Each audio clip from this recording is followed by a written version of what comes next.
Let's recreate the San Francisco Symphony logo in Illustrator. First, go to their official website and locate the logo. For the logo can't be directly copied, we need to use a screenshot.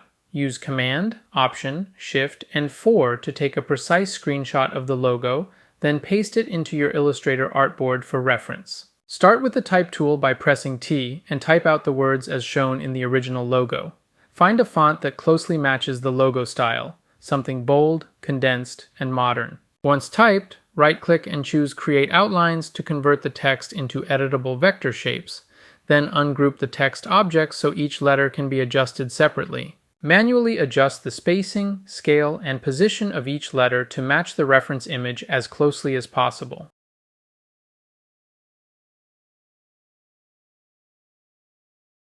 Finally, select all letters and use the Align panel to align them to the top edge for a clean, unified look. Learning happens step by step, and repetition is the key to mastering it. Press 0 to instantly replay this video and reinforce what you've just seen. If you're enrolled in the class, be sure to subscribe so you'll get access to new videos the moment they're uploaded, often before they're available in the learning system.